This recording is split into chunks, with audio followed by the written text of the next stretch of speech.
Honey trap. ఈ honey trap గురించి పోలీసులు ఎప్పటికప్పుడు అప్రమత్తంగా ఉండాలని అందరికీ చెప్తూనే ఉంటారు.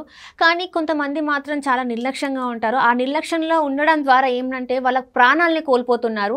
అయితే రీసెంట్ టైమ్స్లో చూస్తున్నట్టయితే హైదరాబాద్ నడిబొడ్డున ఎల్ఎన్ నగర్ అంటే యూసఫ్గూడలో ఉన్న ఎల్ఎన్ నగర్లో ఒక వ్యక్తిని అయితే హతమార్చారు.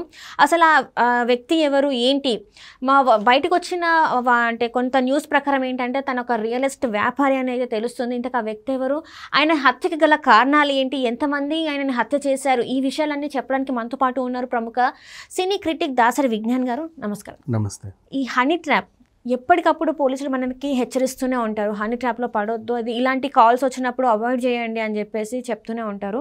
అయితే ఇక్కడ మనకి ఎవరైతే హత్యకు గురయ్యారో ఆయన పేరు వచ్చేసి సింగోటం రాము అలియాస్ రామన్న రమణ, చాలా రకాలుగా పిలుస్తూ ఉంటారని. ఆయన ఇంకొకటి ఏంటంటే ఈయన ఒక రాజకీయవేత్త, అంటే రాజకీయ పరంగా తను ఎదగాలని కూడా చూస్తున్న ఒక వ్యక్తి.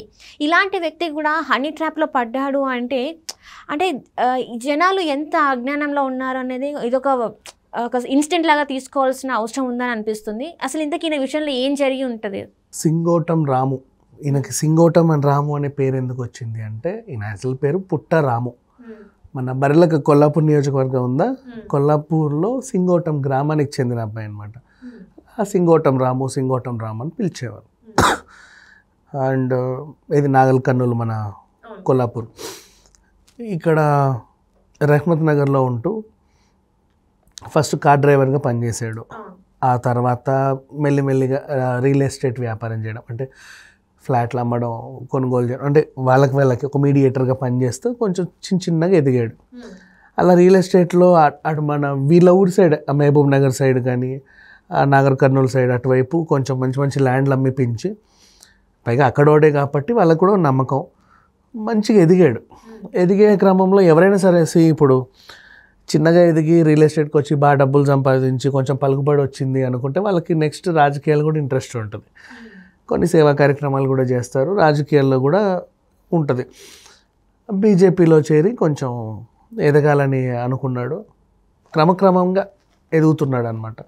పైగా మెడ నిండా నగలు వేసుకొని గోల్డ్, ఇది కూడా విన్నాను ఏంటంటే 1/2 kg బంగారం వేసుకొని గోల్డ్ మ్యాన్గా కూడా ప్రసిద్ధి చెందాడంట తను. సో ఇట్లా అండ్ మంచి ఫ్యాన్ ఫాలోయింగ్ ఉంది. ఇతని వల్ల ఎవరికి ఇబ్బంది అయితే ఏం లేదు. ఆయనకి ఏమైనా ఇబ్బంది ఉందేమో కానీ ఈయన వల్ల జనాలకైతే ఇబ్బంది లేదు, ఊరు వాళ్ళకైతే మంచిగా చేసాడు. అట్లా అంటే తన పర్సనల్ ఏదైనా మనకు అనవసరం. ఏది మొన్న కూడా మనం అఖిలేష్ చూసాం కదా, అఖిలేష్ యాదవ్ అబ్బాయి వల్ల తనకు ఏదైనా నష్టం జరిగిందేమో కానీ వాళ్ళ వల్ల బయట వాళ్ళకి ఎప్పుడు నష్టం జరగదు. People are very good. అంటే మిగతా వాళ్ళ విషయంలో ఎప్పుడైనా హెల్ప్ చేయడము, మా జనాలు వచ్చి అన్న అంటే వాళ్ళందరికీ డబ్బులు ఇచ్చి పోరండ్రా ఏదైనా కొనుక్కోండి తాగండి ఇట్లా ఉండడం, అంటే బోనాలు లాంటివి ఏదైనా మంచి పండగలు వచ్చినప్పుడు వాళ్ళందరినీ చూసుకోవడం ఇట్లాంటివి చేసేవాడు పర్లా. సో ఆ రకంగా తను ఎదిగాడు. ఇకపోతే ఈ ఎదిగే క్రమంలో తనకి ఏమైంది, ఇతని దాంట్లో 2 వేరియేషన్లు. ఇప్పుడు హనీ ట్రాప్ అన్నావు కదా, బేసికల్ ఇది హనీ ట్రాప్ కాదు, హనీ ట్రాప్ లాంటిది. అంటే ఎలా హనీ ట్రాప్ ఇన్ సెన్స్, మనము ఒక అమ్మాయి చేత కావాలని ఒకరి మీదకి ఉసిగొలిపి ఎప్పటి నుంచో అతన్ని ట్రాప్లో దింపి అతన్ని దోచుకోవడమో చంపడమో ఇంకేమన్నా చేస్తే అది అతను హనీ ట్రాప్లో పడ్డట్టు. ఇతనికి ఈ అమ్మాయికి ఎప్పుడో పరిచయం ఉంది ఆల్రెడీ. అక్కడే మన యూసఫ్గూడలో ఉండేది ఎల్ఎన్ నగర్, అంటే ఈ మన కోట్ల విజయభాస్కర్ రెడ్డి స్టేడియం ఉందా, దాని ఆపోజిట్ ఏరియా అనమాట. ఎల్ఎన్ లక్ష్మీ నరసింహనగర్ అంటారు దాన్ని. క్లమ్జీగా ఉంటుంది. ఎక్కువ ఈ పిల్లలందరూ కర్రీ పాయింట్లు అవన్నీ కొనుక్కోవడానికి వెళ్ళే ఏరియా అది. సో అక్కడికి వెళ్తే ఈ అమ్మాయి పరిచయం అయింది. ఈవిడ కొంచెం తేడా మనిషి, అంటే రకరకాల వాళ్ళతో వ్యాపారం చేసుకునే అటువంటి అమ్మాయి పరిచయం అయింది. పరిచయం అయిన తర్వాత ఈవిడ దగ్గర తరచూ వెళ్ళేవాడు, వెళ్తూ వస్తూ ఉండేవాడు. ఈమెకి ఒక కూతురు ఉండేది. వస్తూ ఆ కూతురు మీద కూడా నీ కూతుర్ని కూడా ఒకసారి పిలువ అది ఇదని ఏదో అన్నాడు అని ఆరోపణ. అది ఏం చేశాడో లేదో మనకు తెలియదు. ఆమెకు అది నచ్చక అక్కడ లోకల్లో ఒక రౌడీ షీటర్ ఉండేవాడు. ఎవరికైనా సరే ఏదన్నా అయితే దగ్గరలో ఉన్న ఎవరికైనా చెప్పుకుంటారు. పెద్ద తలకైతే ఇంకో పెద్ద తలకైకి చెప్పాలనుకుంటా. మనీ అని ఒక గ్యాంగ్స్టర్ ఉండేవాడు, రౌడీ షీటర్ లాగా. ఆయన దగ్గరికి వెళ్ళి ఇట్లా సంగతి నన్నంటే వాడుకున్నాడు, అంత బాగానే ఉంది, ఇప్పుడు నా కూతుర్ని అడుగుతున్నాడు, నాకు ఇది కొంచెం ఎట్లా ఇబ్బందిగా ఉంది ఆయనేమో కొంచెం మంచి పెద్ద వ్యక్తి, అందుకే నీకు చెప్తున్నా ఏదో ఒకటి. ఈ మనకి ఏం చేశాడంటే గతంలో మణికంఠ అనే ఒక అతనికి ఆ రావు మీద ఎప్పటి నుంచో పగు ఉంది, ఓకేనా. అది ఆ మణికంఠ అనేవాడు ఈ మణికి ఫ్రెండ్. సో ఇక్కడ ఏం జరిగింది, అసలు ఆ మణికంఠకి ఇతనికి ఉన్న పగలు ప్రతీకారాలు ఏంటంటే, గతంలో వీళ్ళు అంటే ఎప్పుడైనా సరే కొంచెం డబ్బులు వచ్చిన వాళ్ళు ఏం చేస్తారంటే ఆన్లైన్లో గేమ్స్ ఆడడం, డబ్బులు పెట్టి ఆడడం లాంటివి కొన్ని చేస్తారు. జువా అని ఒక గేమ్, అందులో ఆడేవాళ్ళు. ఆయన మీద ఎక్కువ ఈయన ఓడి, ఇప్పుడు రమ్మీ సర్కిల్ లాగా ఏదో ఎక్కువ డబ్బులు ఓడి గెలిచేవాడు. ఈయన గెలిచేవాడు, మన రాము గెలిచేవాడు, అలియాస్ రమణ రాము, సింగోటం రాము గెలిచేవాడు, మణికంఠ ఓడిపోయేవాడు. అట్లా అట్లా ఆయన పగ పెంచుకున్నాడు. వీడు నా దగ్గర నుంచి అబ్బా 2 లక్షలు పెడితే 2 లక్షలు వాడే గెలిచాడు. ఇప్పుడు ఫర్ ఎగ్జాంపుల్ 10 ఆడదాం అంటారు, 10 నేను గెలితే ఈసారి 2 లక్షలు, ఈసారి 5 లక్షలు, ప్రతిసారి ఆయనే గెలిచేవాడు. ఈయనకేమో ఒక టైప్ ఆఫ్ పగ ఉండేది. గతంలో వీళ్ళు కొట్లాడుకున్నారు, ఆయన ఈయనని కొట్టాడు, ఈయన ఆయనని కొట్టాడు, చూసుకుందాంరా అక్కడి వరకు వెళ్ళాయి, అది గతం. తర్వాత అనుకోకుండా ఈ అమ్మాయి ఇట్లా కంప్లైంట్ ఇవ్వడం, ఆ పలానా మనిషికి చెప్పడం, ఆ పలానా మనిషికి ఆల్రెడీ ఇతని శత్రువుతో పరిచయం ఉండడం, అరే భలే దొరికాడురా, ఇది సంగతి, నీకు ఎప్పటి నుంచో ఈయన మీద ఉంది కదా, ఇట్లా దొరికాడు అంటే, అవునా మంచి పని చేసావు, నాకు ఎప్పటి నుంచి అసలు వాడిని చంపాలని ఉంది, కసి తీరా పొడవాలని ఉంది, నా డబ్బులు ఒక 10 లక్షలు 20 లక్షలు తీసుకున్నాడు, గెలిచాడు, ఏం చేద్దాం.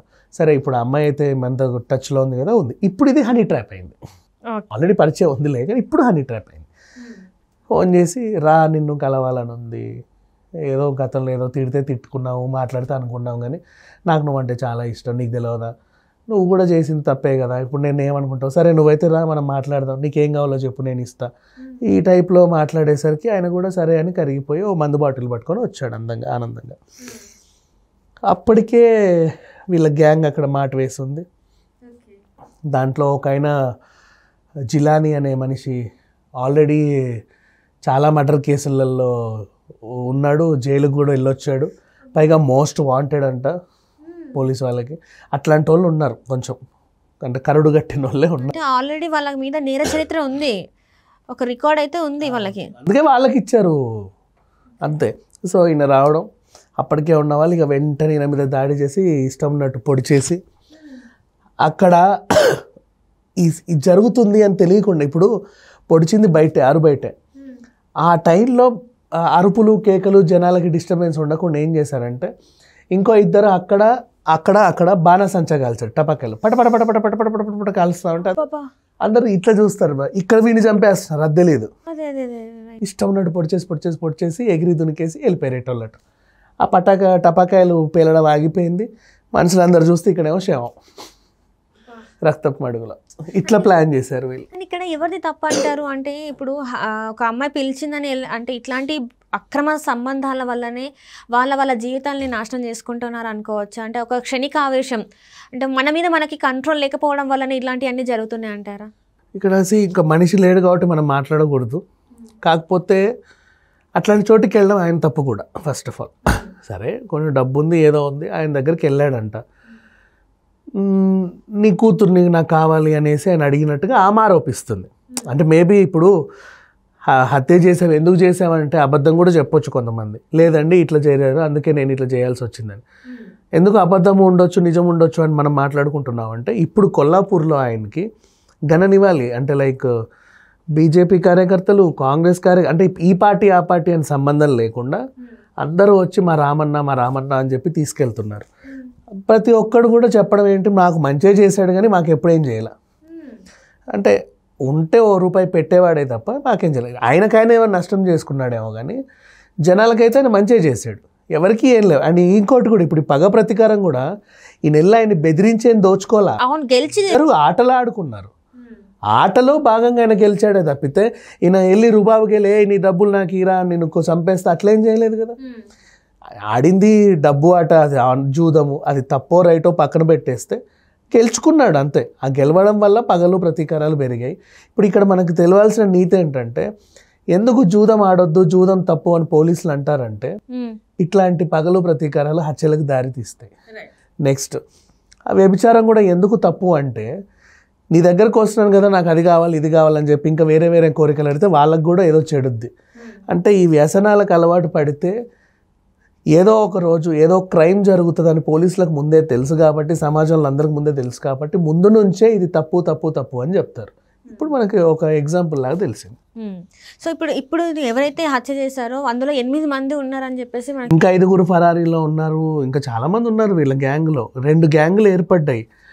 2 గ్యాంగులు పరస్పరం ఒకరికొకరు హెల్ప్ చేసుకున్నారు.